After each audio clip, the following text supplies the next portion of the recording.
La parola a Giuseppina Ignaccolo. Buona giornata a tutti, grazie per avermi dato la parola.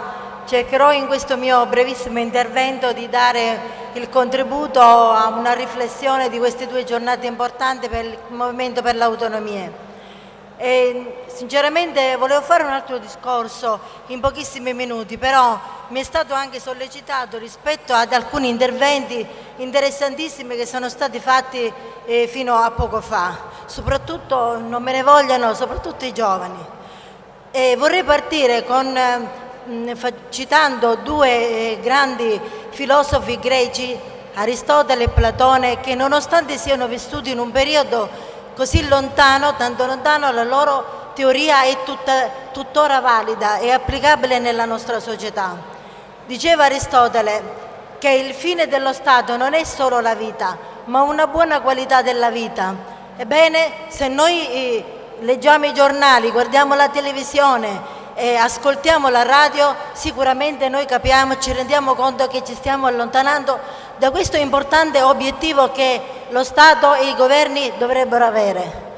Ci rendiamo conto, per esempio, che la nostra società è fatta di violenza, di povertà, di disoccupazione. Ho sentito poc'anzi il grido che mi ha davvero coinvolto il professionista che vorrei sicuramente conoscere di persona.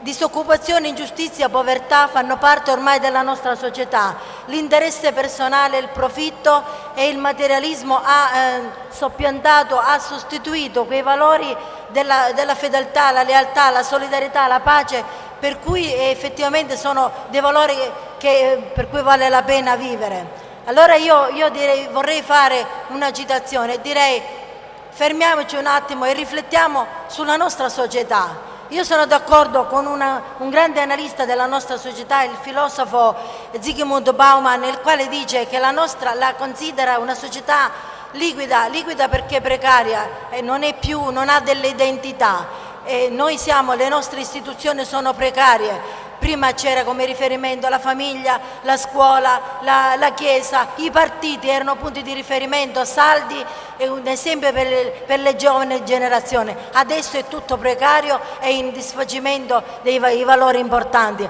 Allora così che bisognerebbe fare? Io sono d'accordo con questo grande analista che dice che effettivamente la società, cioè, non è che dà una soluzione, non è una soluzione, ma un'indicazione, e l'indicazione è questa: se è vero come è vero, grazie, devo dire la cosa importante, scusa, cioè il fatto che le scelte che dobbiamo fare oggi a tutti i livelli dovrebbero essere scelte condivisibili, condivise, e al centro di ogni scelta deve esserci l'uomo, la sua dignità, ma in realtà non stiamo andando verso queste indicazioni, andiamo tutt'altra cosa. La famiglia e il lavoro, i due articoli della Costituzione, prima il 31, che sono sacrosanti, sono sempre costantemente violati.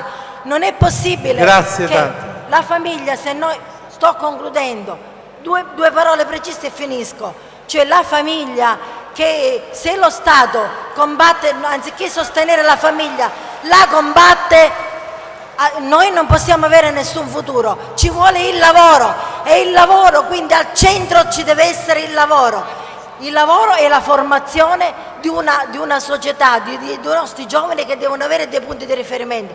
E concludo con il militarismo. Sono d'accordo con il militarismo, però un militarismo che abbia dei quadri dirigenti che siano un esempio con cui identificarsi, e quindi quadri dirigenti che non siano autoreferenziali, ma sappiano assolutamente aiutare, sostenere i giovani e cercare di gratificare le risorse umane e la ricchezza che sono la nostra gioventù. Grazie e buon lavoro. Giuseppina.